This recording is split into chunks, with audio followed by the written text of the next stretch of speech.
Welcome everyone in the room and over at Zoom. And we are a lot of people here today. That's great. Fantastic. Today we're going to explore together some practical tools for mental fitness. And I would like to start by just disclaiming that I am not a medical professional and I do not try to diagnose, treat, or cure any psychological or mental issues. And CSI is not a replacement for care from a psychologist or other health professional. So please use your own judgment when you take actions. To start with, I think we can reflect a little bit about what does it mean to be mentally healthy? I've started to think about this more in terms of mental fitness, because to our well-being, it's equally important what type of movement exercises that we do, as what type of mental health related practices we actually have and practice. And we're going to try out a couple today. There are two general questions that we can do to make sort of like a self-assessment to see if we are currently generally mentally healthy. And those are, do the feelings fit the circumstances that I'm in? And are these feelings managed well? And it's when it comes to this that we have practical tools and skills that can be learned and exercise to keep up our mental fitness. One way that I like to think about this is that I find helpful is to think of it along a scale. At one end, we have rigidity, where we maybe we suppress our emotions and we don't show them at all. And then the other end, which can then lead to a lot of unwanted consequences. And in the other end, we have this chaos that all of our emotions just go out when we just emote them all the time, which also is sort of in extreme and out of balance. And then somewhere here in the middle, using emotional regulation, we can find well-being both for ourselves, but also for everyone around us. And one way to illustrate this, to tie it to biology, is the hand model of the brain. So if you look at your wrist, that could be represented, for example, by the brain stem, where we have all our automatic functions, such as breathing or the heartbeat.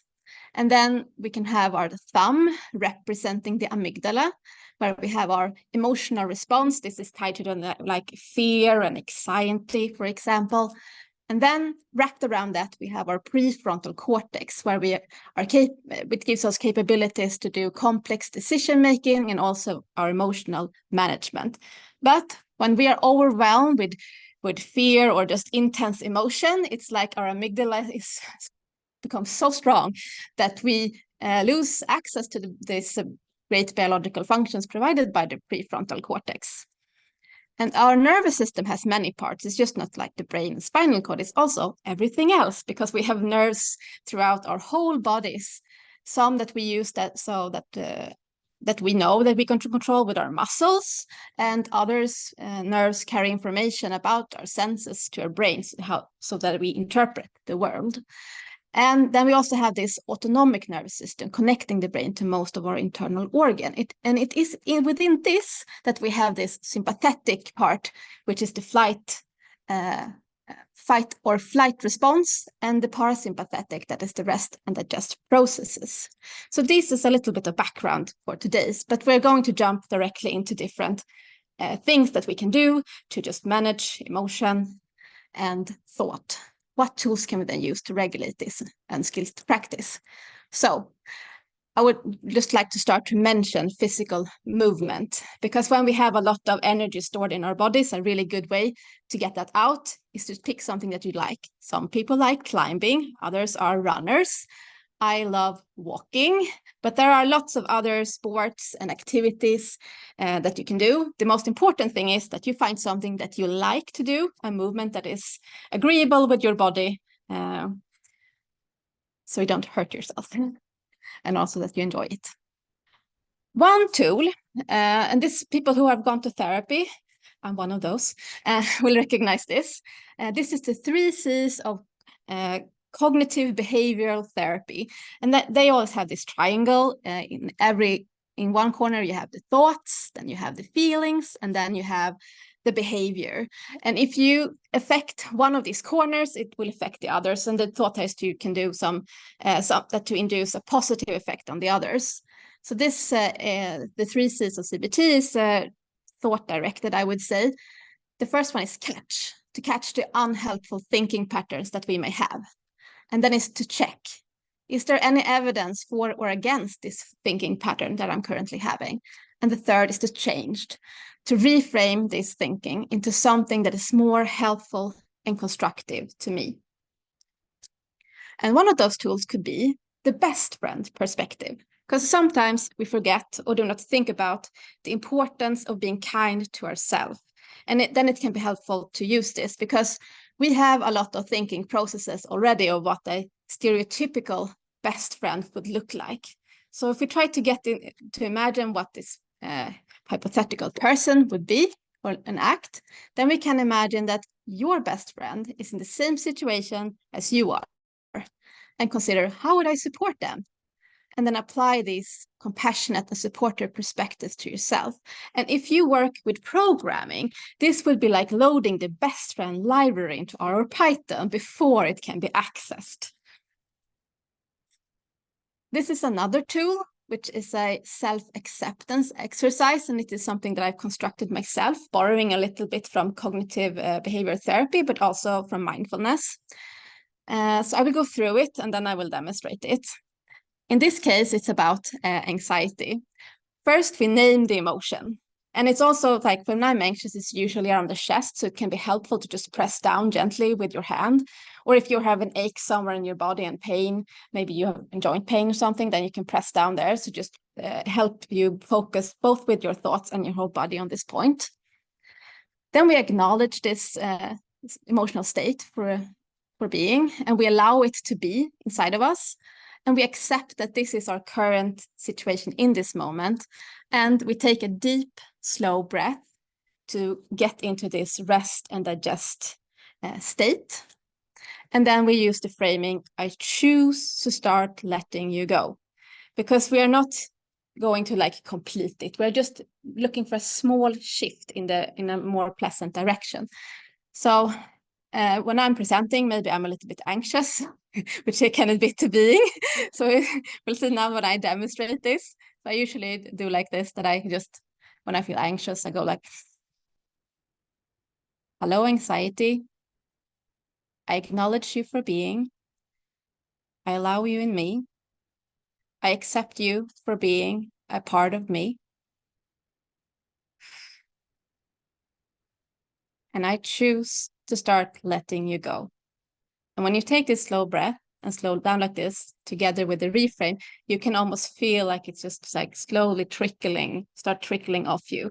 And then you can just repeat this with whatever it is that you are working on at the moment. Another technique is called emotional freedom technique, or tapping. And this is when we use our index and pointer fingers to tap at different acupressure points. And this is a mechanical way to just soothe our nervous system. And usually we also have some kind of phrase when doing this.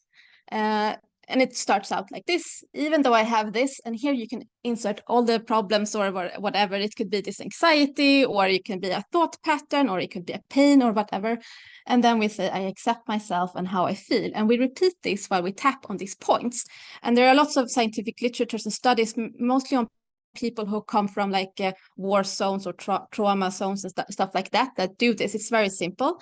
So I'm going to demonstrate this, and you are free to follow along in the movements just to feel what it feels like. So take your 2 fingers, and then it should be firm but gentle, so it shouldn't hurt. And the first point is here at the karate shop. And then it's like, I'm not going to do the script every time, but for when we do one point, we usually just repeat that. So even though I have this emotion, I accept myself and how I feel. And then we just move to the next one. So the other one is here at the eyebrow. You feel how that feels like. And then we have another point at the side of the eye, and also one underneath the eye and under the nose, and we have one on the chin. And then we also have on the collarbones. And all of these points, if you like, you can also use both of your hands to tap if that feels nice. And then we have one on the chest. And there's also one underneath the arms, just outside here, that you can try out. And then on top of the head, it's not like there's just one specific small point that you have to hit. You can just like tap around a little bit.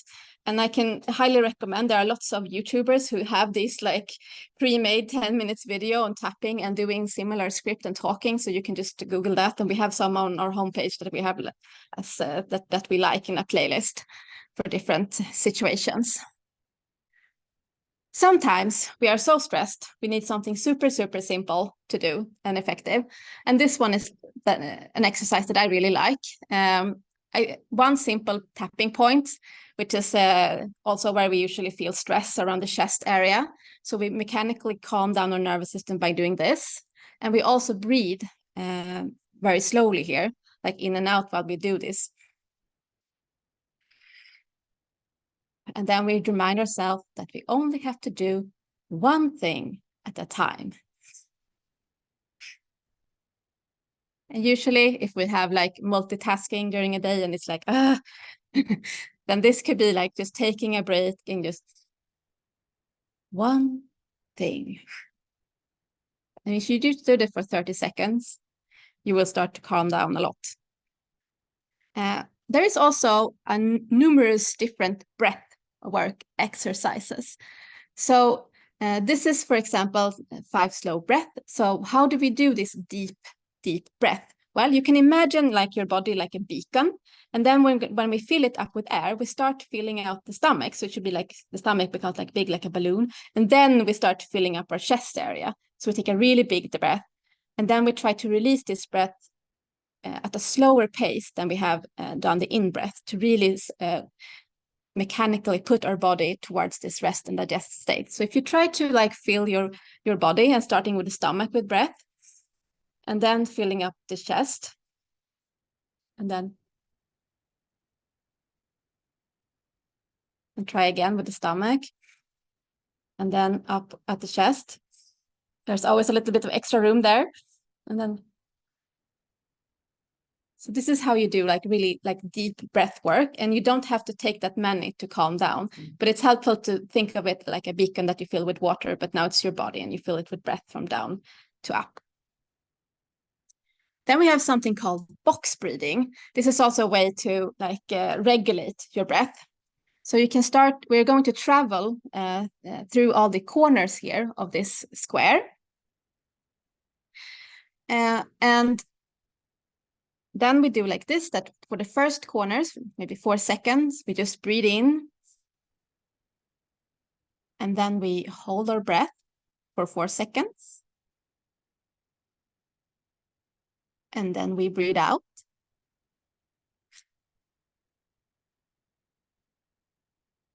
And then we pause again. And around it goes. And why I have this candle here is that if we pick a point, for example, the flame here in the candle, it can be like one point that is easy to focus on. But if we, instead of like staring at it intently, we take a little step back and just rest our gaze there, we minimize our like visual inputs, because if we look around all the time, the brain has to process a lot. But if we pick one point while we do this breathing, then we reduce the outside stimuli a little bit more, and this also calms us down. I mentioned this, the hand model of the brain, that when we get really, when the amygdala get really active, it's we just lose contact with this higher executive functioning. But to get back into that, to take back the control, it can be good to do as exercise like this. Like it requires a little bit of focused thinking, and that's just like counting backwards, because then we need to use our prefrontal cortex again to do something like this. So whenever you feel like you're going into this like intense state, you can just start counting down 5, 3, 2, 1. See, it can be difficult. I use this a lot when I start to feel frustration around my children. And then I also, while I do this, mommy's taking a break. And then I walk out into another room, 5, 4, 3, and then they follow, and then we go to another room, and then we have used movement, we have walked, and I've counted backward, and then we're starting to calm down everything.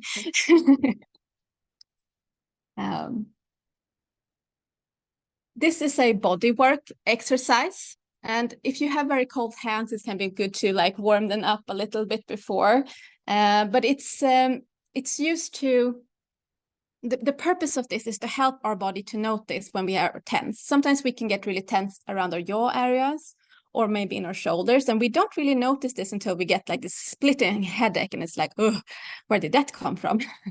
But to help ourselves relax, we can, for example, rub our hands to get them a little bit warmer. And then we can use both the heat and pressure when we put them on our different parts of the body to just get in touch with how the muscles feels in these parts, and then start to notice and try to relax. This is a way to help us to notice these muscles and places where we have these aches and pains. Yes. And we have one final exercise for today, which is a meditation exercise called a body scan. And this is to create then awareness and relaxation and deepen our connection between our mind and our bodies. And traditionally, one starts at the top of the head, and then we just imagine that we are scanning our bodies and noticing what we're feeling in it. But I like to do it the other way around because I'm very ticklish in my feet. So it's easy for me to imagine what it feels like underneath my feet. I'm not as easy to like start at the top of my head how it feels like. So I was, and this is something that I also use with my children when they have difficulty falling asleep. And then we lie in bed and do this, and also listen to some kind of nature sound. And we usually both fall asleep halfway through. And then I do move through this exercise very slowly. But I'm thinking we can try out a little bit of a shorter version today, so we don't just all fall asleep in here. So you can just listen to my voice and follow along. So try to position yourself sit in a position that feels comfortable to you. And then we can, if you want to, close our eyes. And we take one of these deep breaths where we fill up our stomach, and then we fill up our lungs. And then we breathe out slowly. And we feel ourselves settling down into the chair. We take one more deep breath.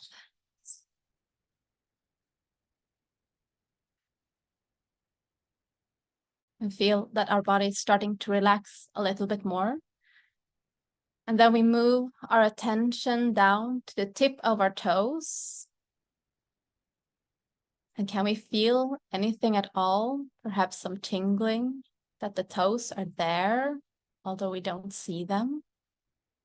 And then we move our attention to the soles of our feet and into our feet, noticing any sensations in the muscles or the bones or sinew that we have. Then we travel up through the wrist to the lower part of the leg, noticing any sensations in the muscles there, maybe the skin. We travel up past the knee and into our thighs, always noting what we feel. And every time we breathe, we settle a little bit more into the chair. We move through the hips and up through the back, noticing any tensions, noticing what we're feeling in our stomach at the moment. If we can feel our lungs while we breathe. Noticing the tips of our fingers. Can we feel each finger even though we're not looking at them? Traveling into the hand, noticing the muscles, any tension. Up in the lower part of the arm, slowly scanning up in the upper part of the arm. Reaching our shoulders, noticing if we have any tension there, and releasing it a little bit for each breath we take. Traveling up our neck, noticing any tension around our skull and the muscles around our mouth and all the little muscles that we have around our eyes. We take a deep breath again. And if you're ready, you can open your eyes. Now, we didn't do this for a very long time, but you can maybe imagine how we could fall asleep if you go through the different parts of your body a lot more slower. So thank you, everyone, for being here today and for also participating in all the exercises. We will move into a little bit of discussion and reflection now. So yes, I will pause there.